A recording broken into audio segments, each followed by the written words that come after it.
Hi, this is Nicole Roberts-Jones, and welcome to Amplify Your Brilliance. What I know for sure is that one of life's greatest gifts will meet you when you go after your more. And so here is where I share with you thought-provoking insight and behind-the-curtain conversations with women who have reached the pinnacle of success because they went after their more. And I really want you to get this. One idea from these episodes can make a remarkable difference, not just in your business, your career, but in your life. Also, make sure you join the conversation in our Facebook group. Go to thebrilliancetribe.com. Now grab your pen as we begin today's session of Amplify Your Brilliance. Hello, and welcome to this episode. Today, I'm excited to bring to you Dr. Renee Fowler Hornbuckle. Now, Dr. Renee's passion in life is to make an impact in the global world, empowering others. Now, listen, you ready for this? She's an award-winning multi-book published author. She is a Dale Carnegie and John Maxwell certified speaker. She's a teacher. She's a trainer. She's a media personality. Oh, and she's a senior pastor. She's an entrepreneur, a strategist, a consultant, a cause advocate, a life transformational advisor, and a recipient of the Barack Obama President's Lifetime Achievement Award for her service. And listen, I'm not going to go through all the awards because you know she has many. But the thing I love about her is she utilizes her experiences from the corporate, nonprofit, and faith sectors and really specializes in helping others gain clear perspectives in every area of their life. So ladies, help me welcome Dr. Renee. Hey, girl. Hey there, how are you doing? So glad to be here today. I'm so excited to have you. So, we always have a pre-conversation before we start. And I was telling Dr. Renee, the reason I absolutely love her, I love everything she does, is she doesn't settle for one thing. You heard all the, she's this and the comma and the comma and the comma, right? So tell us, you could have easily said, okay, to one, but you knew there was more. So how did you know to go after your more? What was it that told you, yes, there's more for me? Well, I had a very traditional upbringing, and I was really taught that you pursue a job just over broke and that you retire on that job and you live the rest of your life very peaceably.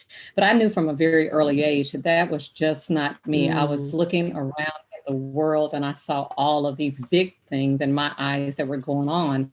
And I just began to dream and vision. And so, yes, I set out on the path to go to college and to get that job. And then immediately upon accepting a job out of college, I was not hired after some legal things happened with the company out of college. And so I think I learned then that, okay, I've got to figure this out, that life absolutely does not go as planned. And so I've taken that experience through every season of my life, and I've simply utilized it in terms of, okay, if things are not going the way that I think, what can go right? Because there's always good. There's always something wonderful. There's always something that we might overlook, even if we feel like we're buried under the ground. That's so good. And I love how you said what can go right, because I think sometimes we focus so much on what we couldn't do or what we didn't do or what we haven't done yet, instead of focusing on what we can do. And so from that can do place, what is that? Have you seen, what has that done to your ability to really be the CEO, the senior pastor, the speaker, all the phenomenal things that you are? What has that done to your ability to do that?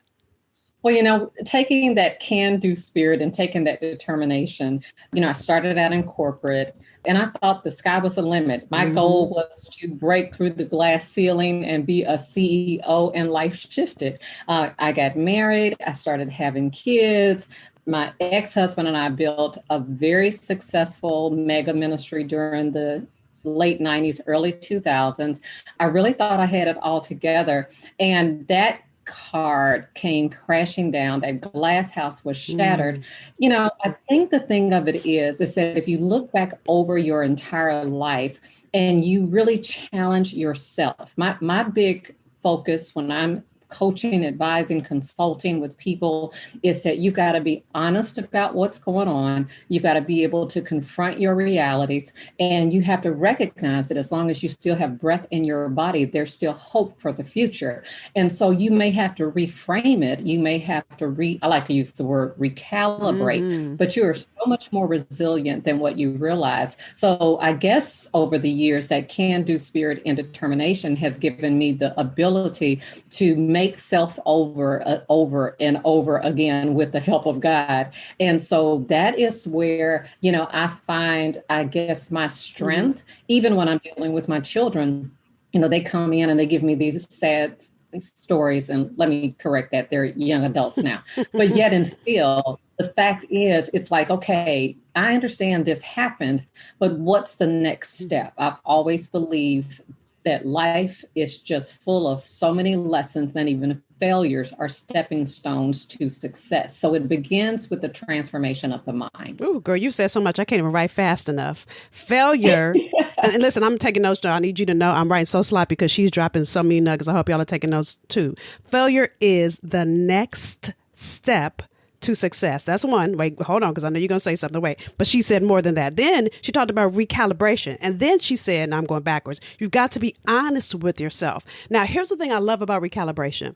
As soon as you said that, what popped to my mind is my favorite thing, which is my GPS. How many of y'all remember life before GPS? Ooh, that MapQuest that you would print out, that was like torture because I would never be able to find a street sign. Anyway, the thing I love about recalibration is even if you're going in a wrong direction and you don't realize it, or maybe this direction is just over, God recalibrates.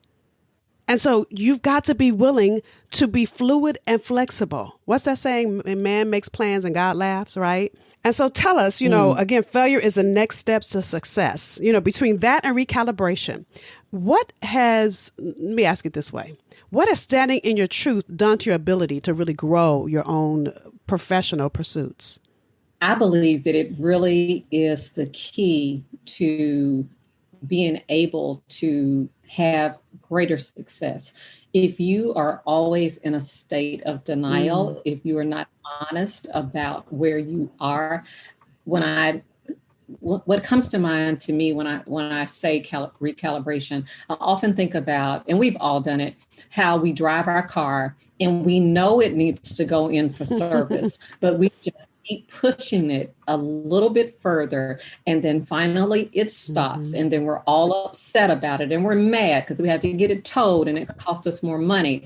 But had we paid attention earlier and taken that car in for service, what would they do? They put it on a diagnostic test. They would determine what needs to be adjusted or readjusted or reset or recalibrated. And nowadays with all these computers, they really run extensive details, and then they give you a plan for the adjustments that need to be made. And they want you to make the adjustments, but sometimes we think we can't afford them. Well, life is the same way, but the goal is to relaunch that vehicle into service. And so if we think about our personal lives that way, we've been hit, we've been knocked down, we've dealt with divorce, we've had issues with our children, we've had failed relationships, we've been fired from jobs, we've been overachievers, we've been underachievers. But when you stop, when you pause, and when you pray, when you begin to really reflect on your life, when you confront it, I know it's fearful for us. I was in corporate America, and you know what my greatest fear was? I was afraid to stop because I was afraid of who I would catch up with. So let me reframe it this way. I became what I did, but that was not who I was. Ooh, that's good. She said, I'm going to say it again. She's dropping some nuggets, y'all. She became what she did, but it wasn't who she was. And so when we stop to assess where we are, we have to be willing to deal with who we really are. And if you don't know who you are, what your purpose is, what you're called to, you won't be able to get back up again. And so that recalibration process, that reassessment in your life, the readjustments that need to be made along the way, happened so often in my life, I just decided, you know what? I'm going to leverage these for good. And I believe it's a plan that works for anyone, with a company or corporation, with a nonprofit, with a for-profit, with a small business. I've owned businesses over the years. Some have been successful, some have failed. I've had to use business principles to make certain that I was in the position I needed to be. And at the end of the day, sometimes it's embarrassing, sometimes it's overwhelming, but hey, it is what it is. So for me, I believe all of that was necessary for me to be able to be here today, to be able to help others, no matter their situation. And Nicole, when I say no matter their situation, I mean no matter their circumstances, no matter their situation, to challenge them to know that they can gain the strength to get back up again. And so truly, everything that you go through in your life, it's interconnected at some point. I believe there's nothing wasted. And if you would allow those pieces to be put together, you'll find that, it really is leading you to greater success. We talk about being at peace, P-E-A-C-E, and it's hard to find P-E-A-C-E when your life is in P-I-E-C-E-S and pieces. Right. Okay. But you can do it. Yeah. And for me, I had to have my life play out on a very public format, if you will, in media. And I knew when that occurred in my life, that is the greatest calamity that happened, that I was prepared and equipped because I had already put these elements of reassessing, reevaluating, dealing with my mindset, facing things, accepting life it was, not being unforgiven, not being ashamed, not being embarrassed. I had already overcome depression. I had already dealt with all these things. So when life hit me the hardest, I was ready to bounce back when life happened. And so I was prepared. I love it. I love it. Look, she's dropping so many nuggets, y'all. I have 2 pages of notes. How about you? So the thing that I absolutely love about what you're saying is one of my favorite Bible verses. It doesn't say some things. It doesn't say a few things. It says all things work together for the good. All, right? All. And so it's the good and the bad. It's the things that feel good and the things that don't feel good that end up being for your good, but you've got to be willing to learn the lesson. The other thing I even thinking about my own journey, when I don't take the time, like she said, to recalibrate and learn the lesson, I sit on pause or replay. How many of y'all remember that from cassettes and 8-tracks? Yeah, I'm aging myself. I know, right? But the people that listen don't make us feel old and say you don't remember. You better Google it, right? So the times you pause or it replays the same song over and over, and it's because you're not stopping long enough to learn the lesson. And because I know for sure all things, and listen, I know some things that happen don't feel good, right? So I'm not discounting anything anybody's been through, but I promise you, if you could take the time, we call ourselves human beings, but we're not. We're human doings. So we start thinking, what do I need to do? What do I need to do to get out of this? What do I need to do? When God sometimes is saying, sit your butt down and get to, like she said, in peace. So you won't be in pieces, right? Have a moment of peace.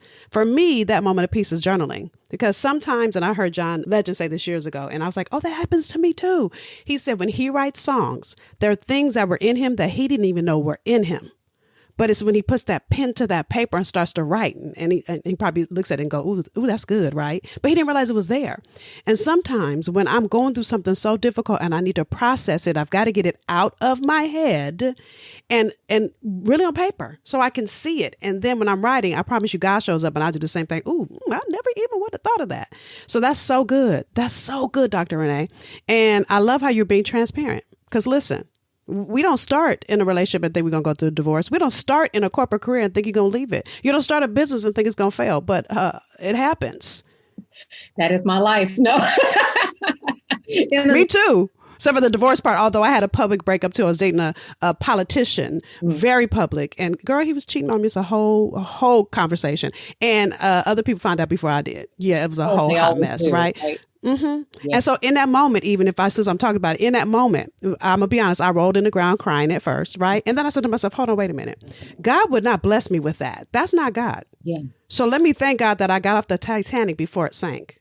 meaning marriage and kids, and then I have more to deal with. Let me pick myself up, remind myself of who I am, and I promise you I met my husband the next day. Wow. Now, I wasn't looking for him, by the way. Things work together for good. You're right there and you feel like you're in a sinking ship.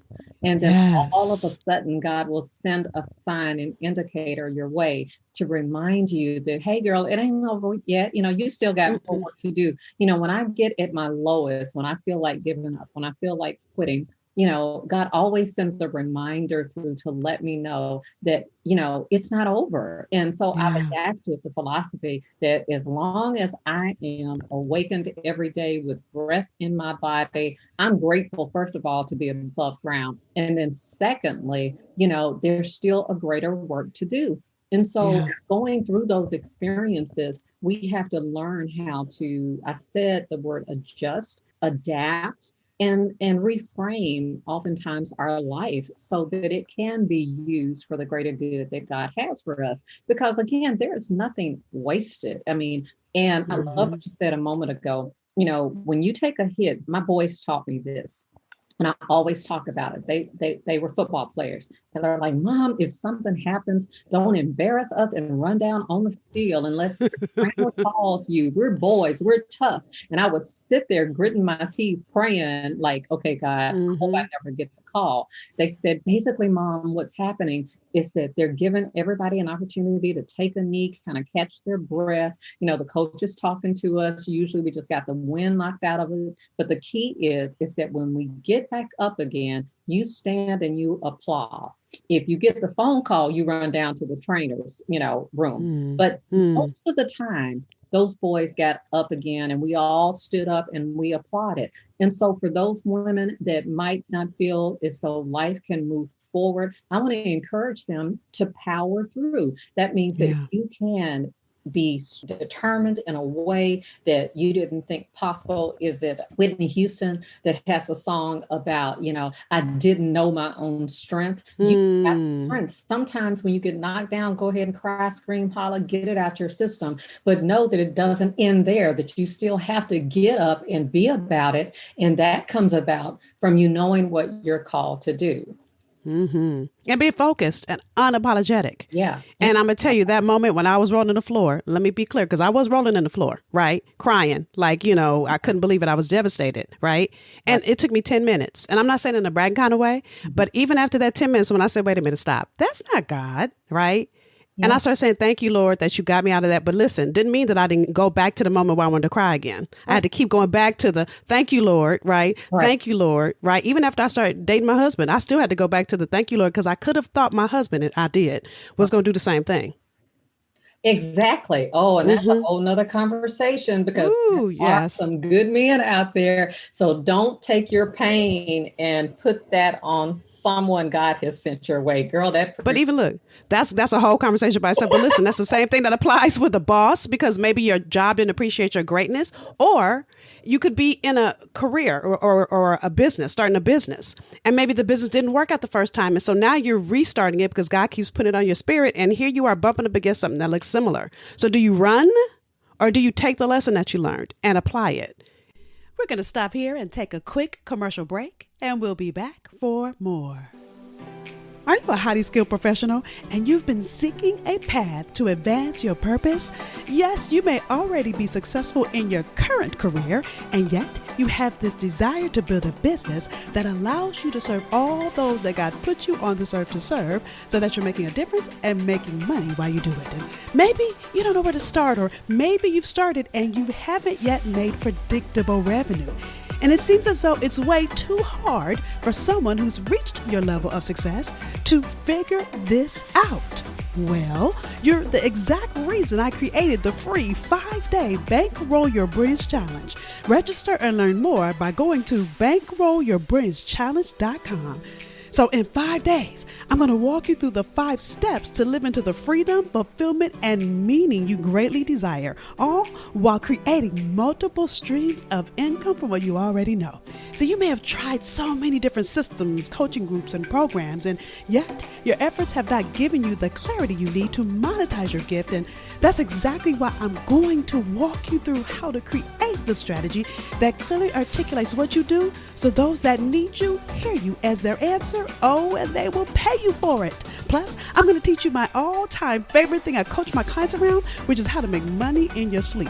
You definitely don't want to miss this. Again, register now at BankrollYourBrillianceChallenge.com. Listen, you've been working to create someone else's billion-dollar brand when God put a billion-dollar brand in you.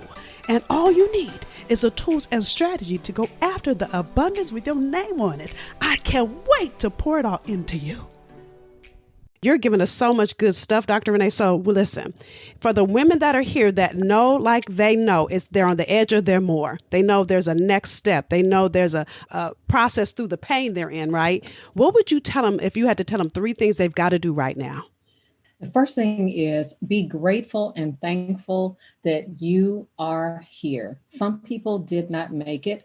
And as long as you are living, you have opportunity to take what the enemy might have meant for evil and use it for good. It does not matter if it was a loss of something of all sorts.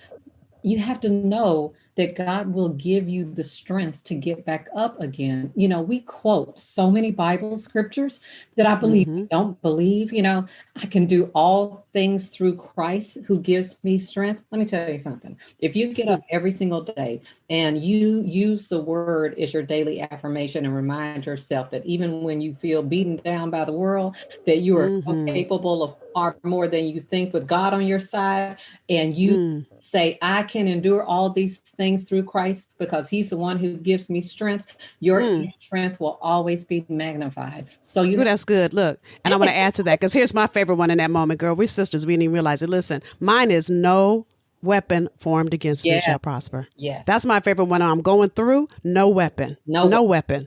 No weapon. No weapon.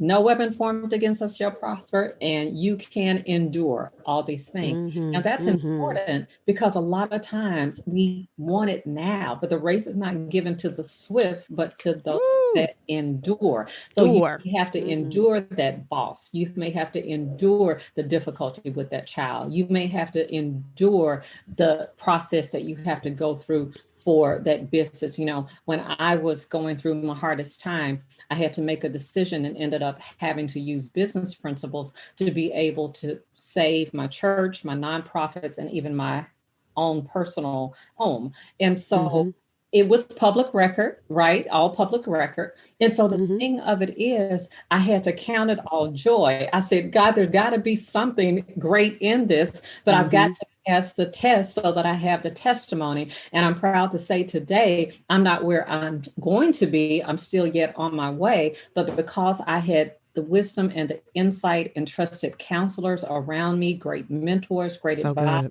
Not everybody. I lost a whole lot of folk along the way, because when you go through the loss of things, you find out who your real friends are. You find out who is really with you. But if you do stand on the word of God and really believe it, you can receive what it is that God has for you. So when you talk about no weapon being formed against you, you have to believe that it looks like it might be something formed against you, but God is declared that no weapon formed against you shall prosper. You may lose something, but it still has not won, because you're here. But why? Because you can endure all things, and that's all things through the power of the one who gives you the strength. That's so good. Wait. And if you can't remember none of that, it's so funny, because as you're talking, all kinds of stuff is popping in my mind. So if you can't remember that, remember Auntie Maxine, we all call her now, right? Maxine Waters, Congresswoman in California, who's my where I'm from. She said she's reclaiming her time, right? So understand, God's going to reclaim your time. So if you can't remember none of those Bible verses, just think, reclaiming my time. If you got to say it to yourself, that God will reclaim it for you. Absolutely. And even like Job, you know, the thing of it is that it may have been something intended to take you out. And so he makes this declaration, yea, though I'm being slayed, I'm paraphrasing. Yea, though I'm going through, I'm still going to trust you. Yeah. And so as long as you trust God and know that he's on your side and you pray and you seek him, you'll be able to imagine yourself in a better place. You'll be able to Yes. endure the pain that actually will bring about the change that perhaps you need in your life that will make stronger.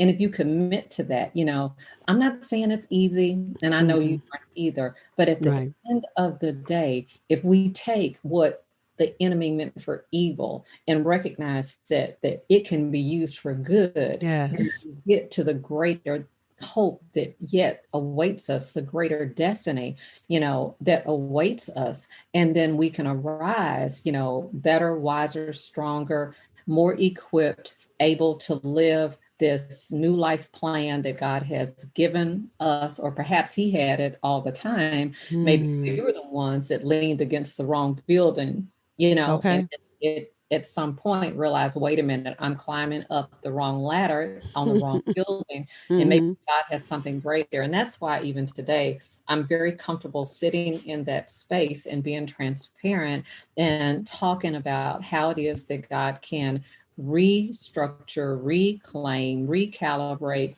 and totally restore you. But you have to remain focused. You have to be determined, because people won't think it's possible. But as long as you know that God's on your side, and if you can do all things through Christ who gives you strength, you'll make it through the other side. So good. So good. Now, I asked you to give 3 points, and I talked all the way through your first one. Just because it was so good, because it was so good, right? And y'all, she's dropping so many nuggets. I promise you, I'm on my 3rd page now. Because listen, I love that you're being vulnerable enough to tell the truth, that you're not giving the neat, clean, easy version. Because guess what? Ain't nobody got no neat, clean, easy version. Even if they tell you they do, they lying, or they haven't got to their challenge yet. It's coming, right? So do you look, did you already give us 2 and 3? Was I busy talking and I didn't write 2 and 3 down? Look, I'm not sure if I remember 2 or 3, but the fact of the matter is that unscripted and unplanned is, my thing that God has given me to live over the last few years. But if I could just share maybe a few nuggets, the thing of it is that you never quit, never give up, always own your truth, commit to whatever adjustments that have to happen in your life, execute that plan with confidence and boldness, reach out to others, take advantage of coaches, mentors, advisors. Sometimes you think that the people that will be there to support you are the ones. Can I say God has totally changed my tribe? Yeah. All the people that I thought that were for me through circumstances decided that they didn't want to stand with me. That was very hurtful. Yeah. That was very painful. But guess what? It opened me up to a whole new tribe, a whole new group of individuals that said, hey, you encourage me, you give me hope. And so that's what I've chosen to sit in all those years, so that I can soar into the new life that awaits me. And for everyone that's listening, that's the same for you. Yeah. You can soar into that new life that awaits you, but you're going to have to do the work. And what I'm giving you is the work. So whether it's a business, I've had to restructure the infrastructure of every organization, every system, every company, every business that I've owned within the last 18 years. And I've had to do it often in the face of adversity. I've had to do it often with doors being slammed in my face, being insulted in public, being written about in public, that I would never make it. Now, there's one thing about, me. You tell me I can't do something, I'm going to show you that I can. That's right. But I do it arrogantly. I do it through the strength of God, saying that if God be for me, I'm not worried about anybody or anything against me. What I have to do is learn how to get into that place to really hear from him, to be able to execute the plans that he gives me so that I can thrive.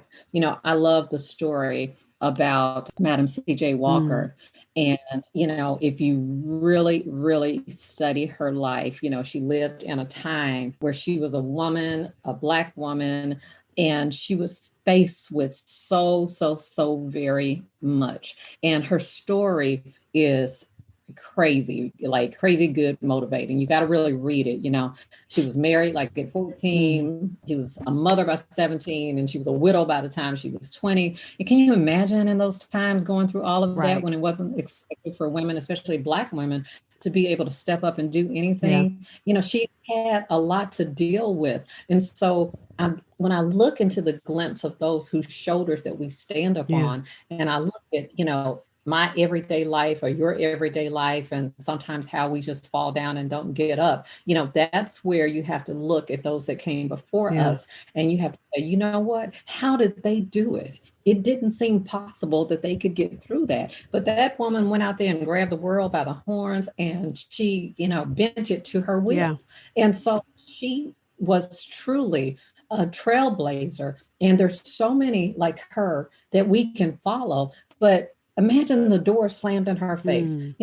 She was insulted, but she ended up being the world's first female self-made millionaire. Yeah. And it's an incredible story. And so that's why I believe that we're sharing our story so that others might have hope, because just as amazing as she was, guess what? You're amazing too. Guess what? Just as she found that she had the ability, you have the ability too. If she was able to not make excuse for even her failures early on in her business, when will you stop making failures, excuses for your failures? See, if you use the failures, again, as I said earlier, as stepping stones to your success, like, what did I learn? The key is, though, Nicole, learn the lesson. You got to learn the lesson. Yeah. Don't keep doing the same things over and over and over again, expecting different results. And so if she did it, we have absolutely no excuse for failure. Right. Well, girl, you have shown us not only that we have no excuse, but you are a light on our path. You show us possibility. You show us courage. You show us what it's like to be the next set of shoulders someone else is going to stand on. So thank you for your commitment to be in the journey. Thank you for your commitment to serve all of us with lessons learned, and whether you are restructuring, reclaiming, or recalibrating. Thank you for all you be. I so appreciate you, girl. You are so welcome. I appreciate you more. Thank you for joining us for this episode of Amplify Your Brilliance. Now, I want you to walk away from these sessions with value, so answer either one or all three of these questions. Number one, what was your greatest takeaway? Number two, what will you do different as a result of what you heard? See, you may have heard something you've already heard, or you may have learned something new. Either way, don't take the insight that was shared with you for granted. So commit to doing one thing different as a result of what you heard. Number three, what was confirmation for you? What did you hear that confirmed you're on the right path? See, I want you to take a moment and celebrate you. Too often in our journey, we focus on what we're not doing and we forget to celebrate what we are doing. So I want you to share with us something that showed you that you're on the right path. Now again, share. Share either answer number one, what was your greatest takeaway? Number two, what will you do different? Or number three, what was confirmation for you? And share it in our Facebook community. Go to thebrilliancetribe.com and use the hashtag #AmplifyYourBrilliance. See, each experience we encourage, support, and celebrate as a community. It allows us to expand in possibility and wisdom, in encouragement and love. Now, we've invited you into this community to deepen our journey with being the answer somebody needs and being committed to your next level. So until the next time, be extraordinary, be unapologetic, be bodaciously you, go and amplify.